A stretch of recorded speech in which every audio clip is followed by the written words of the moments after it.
Baik, terima kasih Pak Anandito yang memberikan beberapa pertanyaan untuk saya jawab.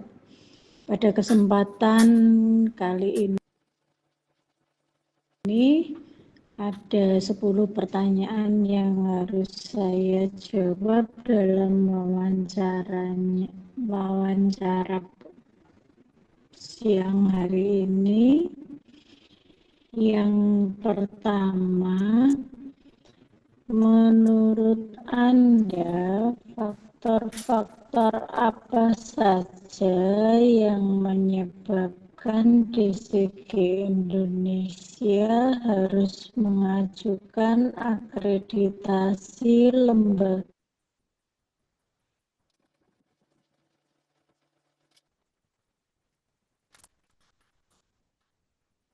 pelatihan kesehatan? Kemudian, apakah ada pengaruh dari keinginan atau kebutuhan peserta pelatihan, persaingan dengan lembaga lain, kebijakan pemerintah atau peraturan regulasi yang harus dipatuhi, sanksi jika lembaga tidak terakreditasi atau ada faktor yang lainnya, jelaskan. Ini saya jawab. Menurut saya, ada beberapa faktor yang menyebabkan DCG Indonesia harus mengajukan akreditasi lembaga pelatihan kesehatan. Hal ini dikarenakan antara lain dilihat dari faktor internal, seharusnya di dalam lembaga pelatihan, ya, lembaga pelatihan ini satu ada peningkatan kualitas pelatihan. Dan saya lihat DCG Indonesia juga ingin meningkatkan kualitas pelatihan yang diberikan sesuai dengan tentang pengembangan kapasitas. Jadi DCG Indonesia ingin mengembangkan kapasitas dan kemampuan sumber daya manusia untuk menyelenggarakan pelatihan kesehatan yang berkualitas. Dengan yang ketiga tentang peningkatan kredibilitas. Jadi DCG Indonesia ini ingin meningkatkan kredibilitasnya dan kepercayaan dari peserta pelatihan dan stakeholder lainnya. Sedangkan dari faktor eksternal, yang pertama dari kebijakan pemerintah atau peraturan regulasi pemerintah Indonesia yang memiliki kebijakan dan peraturan regulasi yang mengatur tentang akreditasi lembaga pelatihan kesehatan.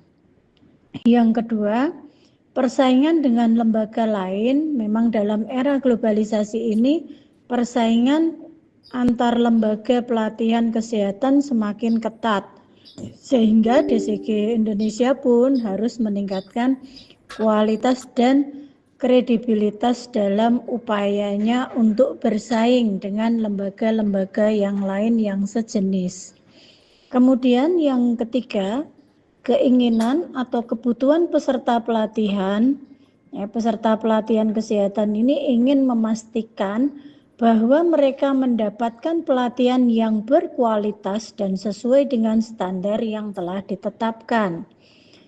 Dan yang keempat, dari faktor eksternal, ada sanksi jika lembaga yang tidak terakreditasi atau jika DCG Indonesia tidak terakreditasi, maka mereka dapat menghadapi sanksi dan dari pemerintah, misalkan pembekuan atau pencabutan izin operasional. Dengan demikian, ringkasan jawaban saya bahwa DCG Indonesia harus mengajukan akreditasi lembaga pelatihan kesehatan untuk memenuhi standar yang telah ditetapkan, meningkatkan kualitas dan kredibilitas, serta memenuhi kebutuhan dan keinginan peserta pelatihan. Menjawab pertanyaan yang kedua tentang menurut Anda sumber daya dan keunggulan apa saja yang dimiliki DCG Indonesia sehingga layak menjadi lembaga pelatihan kesehatan terakreditasi, jelaskan. Jawab ya.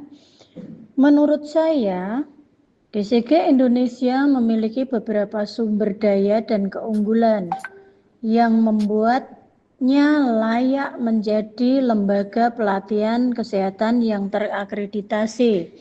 Antara lain, satu, dari sisi sumber daya, ya. Pengalaman ya, dari pengalaman dan kompetensi DCG Indonesia memiliki kepengalaman yang cukup lama ya berkecimpung di dalam lembaga pelatihan kesehatan ya, dan kompetensi yang luas dalam menyelenggarakan pelatihan kesehatan ya, walaupun difokuskan pada hal-hal yang terkait dengan mutu pelayanan, artinya ini fokusnya di mutu pelayanan, tetapi tidak menutup kemungkinan bahwa DCG Indonesia juga memiliki pengalaman dan kompetensi yang cukup banyak ya dan cukup lama. Kemudian yang kedua, dari fasilitas dan infrastruktur, ini DCG Indonesia memiliki fasilitas dan infrastruktur yang memadai untuk penyelenggaraan pelatihan kesehatan ya, seperti ruang pelatihan, peralatan dan teknologi. Kalaupun fasilitas dan infrastrukturnya ini misalkan dirasa kurang atau tidak sesuai, maka DCG Indonesia ini akan bekerja sama dengan lembaga lain atau fasilitas ya, terkait dengan fasilitas ini akan melakukan MOU untuk ada perjanjian kerjasama ya terkait dengan ruang, peralatan, dan teknologi, sehingga diharapkan pelatihan yang diselenggarakan tetap memenuhi standar ya, dari sisi fasilitas dan infrastruktur. Kemudian dari sumber daya manusia, ini DCG Indonesia juga memiliki sumber daya manusia yang berkualitas dan berpengalaman dalam bidang kesehatan ya. Walaupun sumber daya ini mungkin kurang di area internalnya DCG, tetapi upaya-upaya yang dilakukan menurut saya sudah maksimal ya. Jadi dengan meng-hire atau bekerja sama dengan narasumber yang kompeten ya, kemudian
Kemudian yang berikutnya adalah relevansi dengan tujuan organisasi. 1. Visi dan misi dari topik pelatihan ini harus sesuai dengan visi dan misi DCG Indonesia, yaitu meningkatkan mutu, kompetensi, dan kualitas sumber daya manusia di bidang kesehatan.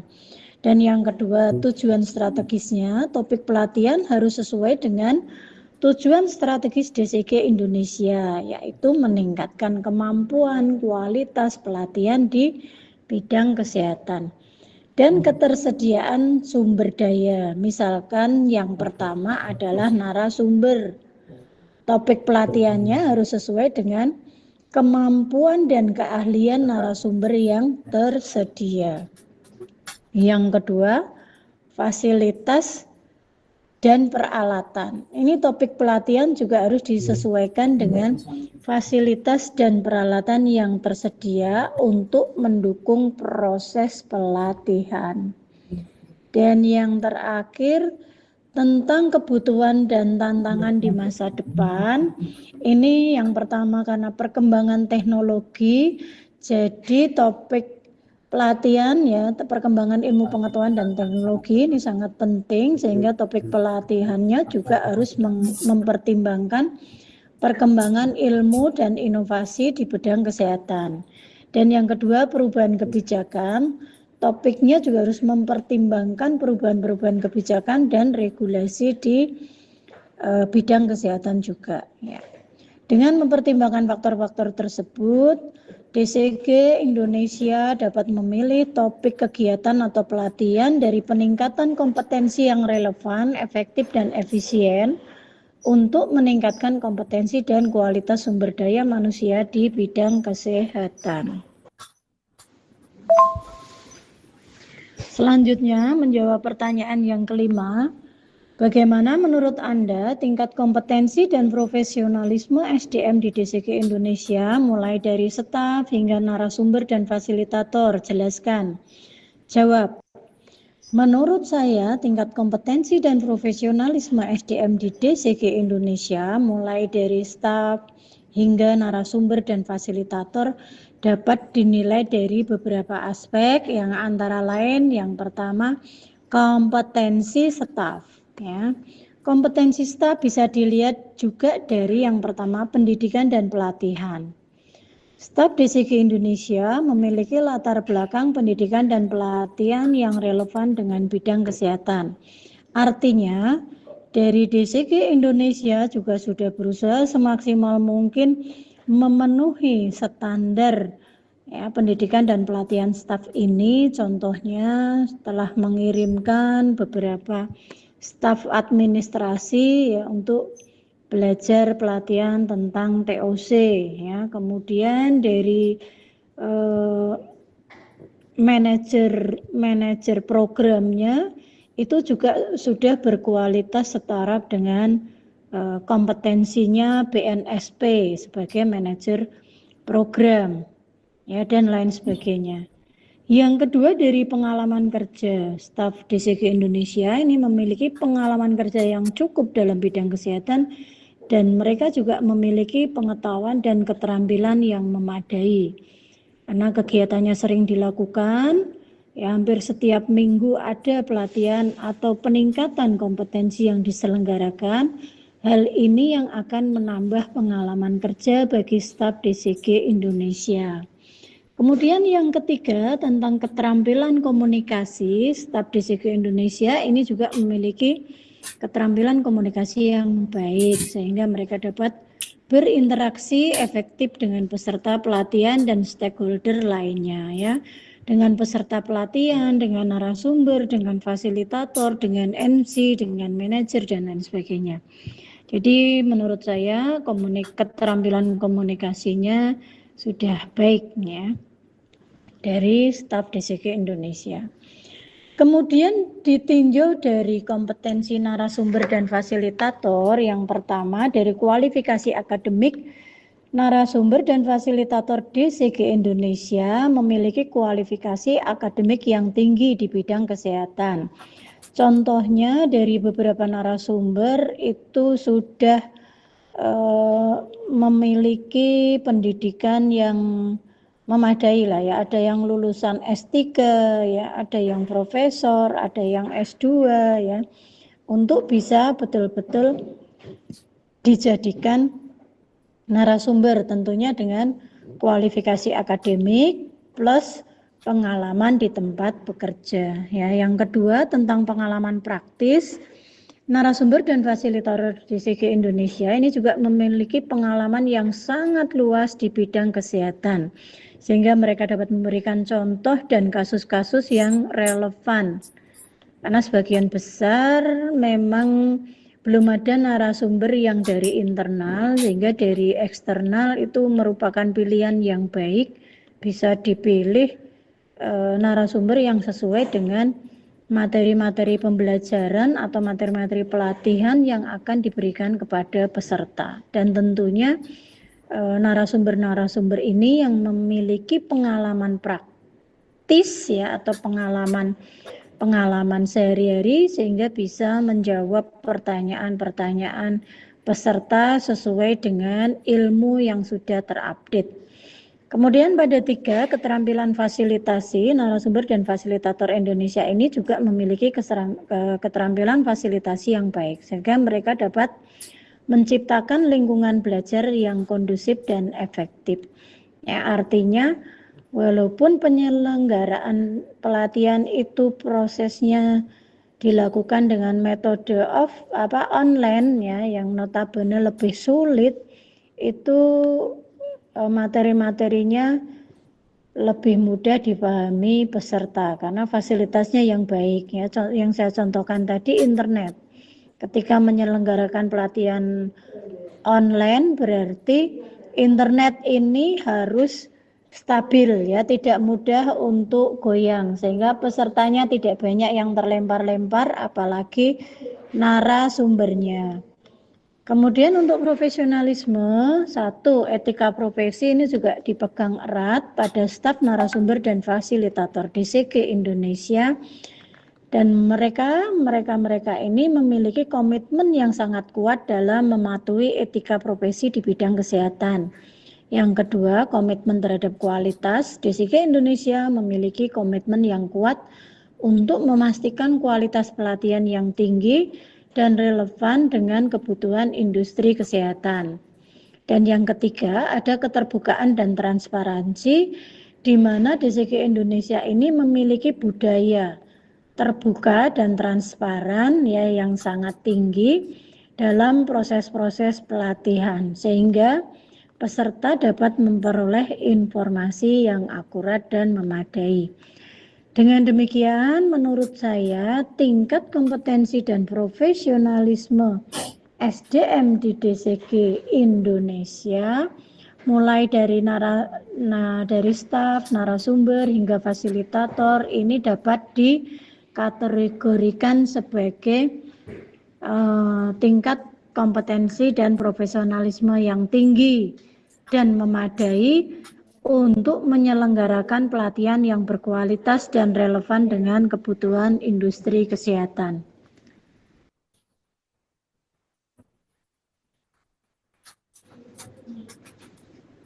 Baik, untuk pertanyaan yang ke-6, bagaimana menurut Anda penataan prosedur dan pengorganisasian kegiatan pelatihan atau peningkatan kompetensi di DCG Indonesia? Jelaskan.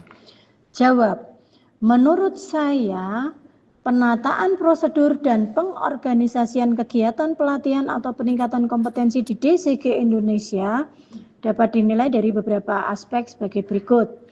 Ya, pertama tentang penataan prosedur. 1, ketersediaan dokumen.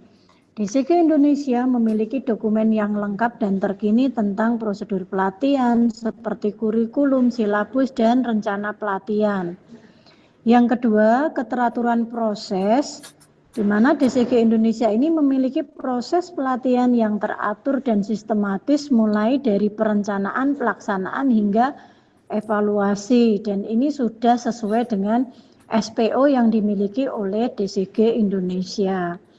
Yang ketiga, keterlibatan tim. DCG Indonesia ini juga memiliki tim yang terlibat dalam proses pelatihan, seperti tim pengajar, tim fasilitator, maupun tim evaluasi. Yang kedua, dari sisi pengorganisasian kegiatan, yang pertama, perencanaan kegiatan. DCG Indonesia memiliki perencanaan kegiatan pelatihan yang matang dan terkini, termasuk jadwal, ya, lokasi, sumber daya, waktu, ya, dan lain sebagainya.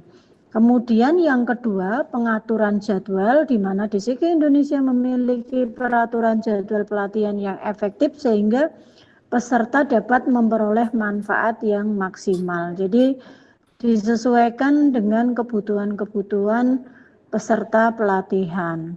Yang ketiga, penggunaan sumber daya. DCG Indonesia memiliki penggunaan sumber daya yang efektif serta fasilitas, peralatan, dan teknologi untuk mendukung proses pelatihan. Sedangkan dari sisi yang ketiga, dari sisi evaluasi dan pemantauan, ini DCG Indonesia juga sudah melakukan evaluasi dari sisi proses, ya, kemudian evaluasi hasil dan evaluasi pemantauan kualitasnya. Ya, evaluasi proses DCG Indonesia ini memiliki evaluasi proses pelatihan yang sistematis sehingga dapat memantau dan meningkatkan kualitas pelatihan. Dari evaluasi hasil, DCG Indonesia juga memiliki evaluasi hasil pelatihan yang efektif sehingga dapat memantau dan meningkatkan kemampuan peserta. Yang paling sering dilakukan dengan pretest dan post-test, ya. Dari hasilnya nanti dianalisis, dibandingkan sehingga muncul kesimpulan bahwa pelatihannya sangat efektif karena sesuai dengan tujuan pelatihan atau peningkatan kompetensi dari kegiatan pelatihan yang diselenggarakan. Yang ketiga, dari sisi pemantauan kualitas, DCG Indonesia memiliki pemantauan kualitas pelatihan yang terus-menerus sehingga memastikan bahwa pelatihan yang diselenggarakan akan memenuhi standar yang tinggi. Dan ini juga dilakukan pemantauan kualitas secara internal, ya, dari sisi audit mutu atau penjaminan mutu pelatihan yang ada di DCG. Dengan demikian, menurut saya, penataan prosedur dan perorganisasian kegiatan pelatihan atau peningkatan kompetensi di DCG Indonesia dapat dikategorikan sebagai baik dan efektif dalam mendukung proses pelatihan yang berkualitas. Ya, baik. Untuk menjawab pertanyaan yang ketujuh, bagaimana menurut Anda fasilitas dan peralatan atau perlengkapan yang digunakan dalam kegiatan pelatihan atau peningkatan kompetensi di DCG Indonesia? Jelaskan. Jawab. Menurut saya, fasilitas dan peralatan atau perlengkapan yang digunakan dalam kegiatan pelatihan atau peningkatan kompetensi di DCG Indonesia dapat dinilai dari beberapa aspek, antara lain dari fasilitas. Ya, yang pertama, dari fasilitas itu adalah ruang pelatihan. Ruang pelatihan ini DCG Indonesia memiliki peralatan pelatihan yang memadai seperti manikin, simulator, dan peralatan lain yang relevan di bidang kesehatan. Ini kalau pelatihannya diselenggarakan secara offline, ya. Sedangkan untuk pelatihan yang diselenggarakan secara online itu dari DCG Indonesia juga memfasilitasi peralatan pelatihan yang memadai, ya, seperti form-form yang diharapkan, form-form yang akan dikerjakan atau akan diisi oleh para peserta, ya, untuk praktek dan lain sebagainya. Itu betul-betul sudah disiapkan, termasuk juga rekaman-rekaman dari pelatihan itu nanti sudah bisa diupload oleh para peserta untuk belajar atau mempelajari kembali pelatihan yang sudah diikuti. Harapannya kalau di dalam pelatihan nanti ada yang terlewat, itu bisa dipelajari kembali. Dan yang kedua, tentang teknologi informasi, DCG Indonesia memiliki teknologi informasi yang memadai seperti adanya komputer, laptop, dan perangkat lain, ya, internet yang kuotanya cukup, ya, yang relevan dengan bidang kesehatan, termasuk teknologi informasi dalam marketingnya itu bisa disebarluaskan ke seluruh Indonesia sehingga bisa menjangkau peserta-peserta di luar Pulau Jawa, ya, sampai di Papua, ya, kemudian Aceh, dari ujung Sabang sampai Merauke itu bisa terjangkau dari teknologi informasi yang dimiliki oleh DCG. Kemudian dari peralatan kesehatan ini untuk DCG Indonesia itu memiliki peralatan yang memadai ya dan relevan di dalam pelatihan di bidang kesehatan. Kemudian ketersediaan dan kualitas. 1. Ketersediaan fasilitas dan peralatan. Ini DCG Indonesia memiliki fasilitas dan peralatan yang memadai, tersedia dan digunakan dalam kegiatan pelatihan. Dan yang kedua, kualitas fasilitas dan peralatan itu sendiri itu DCG Indonesia memiliki fasilitas dan peralatan yang berkualitas tinggi dan terawat dengan baik. Jadi ada bukti pemeliharaan sarana dan prasarananya termasuk fasilitasnya. Dengan demikian, menurut saya fasilitas dan peralatan atau perlengkapan yang digunakan dalam kegiatan pelatihan atau peningkatan kompetensi di DCG Indonesia dapat dikategorikan sebagai yang memadai dan berkualitas tinggi dalam mendukung proses pelatihan yang efektif. Ya, selanjutnya menjawab pertanyaan ke-8. Bagaimana menurut Anda pelayanan yang diberikan oleh tim DCG Indonesia dalam kegiatan pelatihan atau peningkatan kompetensi dari sisi kesesuaian terhadap prosedur standar dan kepuasan peserta? Jelaskan, jawab. Menurut saya, pelayanan yang diberikan tim DCG Indonesia dalam kegiatan pelatihan atau peningkatan kompetensi dapat dilihat dari beberapa aspek, antara lain yang pertama kesesuaian terhadap prosedur standar. Yang 1 tentang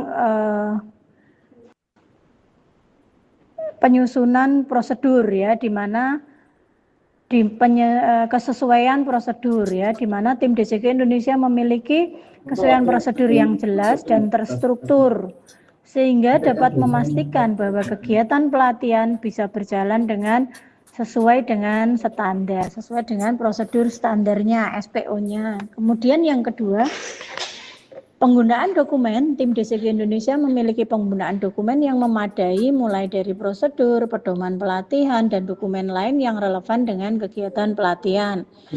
Dan yang ketiga, pengawasan kualitas. Ini DCG Indonesia juga memiliki pengawasan kualitas yang efektif sehingga dapat memastikan bahwa kegiatan pelatihan ini bisa memenuhi standar kualitas yang tinggi.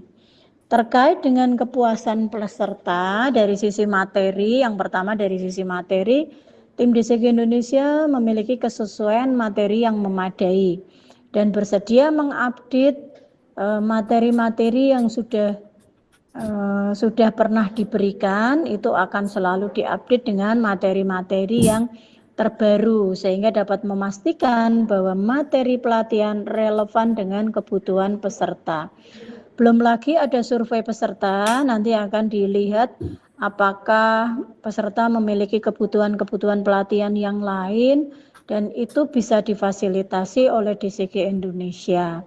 Kemudian kualitas pengajar, tim DCG Indonesia memiliki kualitas pengajar yang tinggi sehingga dapat memastikan bahwa pengajar memiliki kemampuan dan pengalaman yang memadai untuk menyampaikan materi pelatihan dan sesuai dengan standar Kemenkes juga ya. Sertifikat apa yang dimiliki, misalkan sertifikat TOT ya, sertifikat bagaimana dia bisa nanti menyusun yang terakreditasi juga dari kompetensinya yang terakreditasi atau tersertifikasi BNSP ya, atau diklat atau penyelenggara pelatihan yang lain yang diakui oleh pemerintah, misalkan dari LAN, dari Kemenkes dan lain sebagainya. Yang ketiga, kenyamanan lingkungan. Tim DCG bisa memiliki kenyamanan lingkungan yang memadai sehingga memastikan peserta akan merasa nyaman dan fokus dalam proses pelatihan. Ya. Kemudian tentang kepuasan peserta terhadap pelayanan, ini yang pertama ada tanggapan peserta bahwa tim DCG Indonesia memiliki tanggapan peserta yang positif sehingga bisa dipastikan bahwa peserta merasa puas dengan pelayanan yang diberikan. Yang kedua, dari evaluasi peserta, tim DCG memiliki evaluasi peserta yang efektif sehingga dapat memastikan bahwa pelayanan yang diberikan juga memenuhi standar kualitas yang tinggi. Sedangkan dari sisi pengembangan pelayanan, tim DCG Indonesia memiliki pengembangan pelayanan yang berkelanjutan sehingga bisa memastikan bahwa pelayanan yang diberikan terus meningkat sesuai dengan kebutuhan peserta. Demikian menurut saya pelayanan yang diberikan tim DCG Indonesia dalam kegiatan pelatihan atau peningkatan kompetensi dapat dikategorikan sebagai memadai dan berkualitas tinggi dalam mendukung proses pelatihan yang efektif. Baik, menjawab pertanyaan yang ke-9, menurut Anda, apakah dalam pengajuan akreditasi lembaga pelatihan kesehatan DCG Indonesia Kedit Mutu Nakes Kemenkes ada biaya yang dianggarkan? Jelaskan. Jawab, ya. Menurut saya dalam pengajuan akreditasi lembaga pelatihan kesehatan Indonesia Kedit Mutu Nakes Kemenkes ada beberapa biaya yang harus dianggarkan, antara lain 1. Tentang biaya pengajuan akreditasi. Yang pertama, yang terkait dengan biaya pengajuan akreditasi, yang pertama ada biaya administrasi. Biaya administrasi untuk pengajuan akreditasi seperti biaya pengiriman dokumen, biaya penggunaan teknologi informasi, dan biaya lainnya yang terkait dengan proses pengajuan. Yang kedua, biaya asesor. Biaya asesor yang ditunjuk oleh Ditmutu Nakes Kemenkes untuk melakukan asesmen terhadap lembaga pelatihan kesehatan DCG Indonesia. Yang ketiga, biaya evaluasi yang akan dilakukan oleh Ditmutu untuk menilai kualitas lembaga pelatihan kesehatan DCG Indonesia. Sedangkan biaya yang lain adalah biaya persiapan, ya. Ada biaya pengembangan dokumen, di mana dokumen yang diperlukan untuk pengajuan akreditasi seperti manual prosedur, pedoman pelatihan, dan dokumen lainnya. Yang kedua, pengadaan fasilitas dan peralatan. Ini juga ada biaya pengadaan fasilitas dan peralatan yang diperlukan untuk mendukung proses pelatihan serta ruang pelatihan, peralatan pelatihan, serta teknologi informasi. Dan yang ketiga adalah biaya pengembangan sumber daya. Ya, biaya pengembangan sumber daya manusia ini diperlukan untuk mendukung proses pelatihan seperti pelatihan mengajar, ya tadi ada TOT, pelatihan staf, ada TOC, dan pengembangan kemampuan lainnya. Mungkin dari ada narasumber yang dari internal yang bisa kompetensinya ditingkatkan untuk bisa memberikan materi-materi yang dikuasai atau yang dimiliki sesuai dengan kompetensi dan keterampilannya. Sedangkan biaya yang lainnya yang di luar biaya yang sudah saya sampaikan tadi, yang pertama kemungkinan ini adanya biaya perjalanan apabila pelatihan dilakukan secara offline, ya. Ada biaya perjalanan yang diperlukan untuk menghadiri pertemuannya, workshop, ya, rapat-rapat atau kegiatan lain yang terkait dengan proses akreditasi. Kemudian biaya akomodasi juga, ya, ini untuk menghadiri pertemuan, workshop atau kegiatan lain yang terkait dengan proses akreditasi, misalkan yang terkait dengan biaya-biaya hotel, ya, kemudian biaya makan atau mungkin gala dinner dan lain sebagainya, ya. Ini tergantung dari lembaga yang mengagendakannya. Tetapi kalau akreditasinya offline, biaya-biaya ini akan bisa lebih kecil atau bisa ditekan. Dan yang ketiga biaya lain, ya, biaya lain yang diperlukan untuk mendukung proses akreditasi seperti biaya penggunaan teknologi informasi, biaya pengiriman dokumen, dan biaya lainnya terkait dengan proses akreditasi. Dengan demikian, menurut saya memang ada beberapa biaya yang harus dianggarkan oleh DCG Indonesia dalam pengajuan akreditasi Lembaga Pelatihan Kesehatan Didit Mutu Nakes Kemenkes.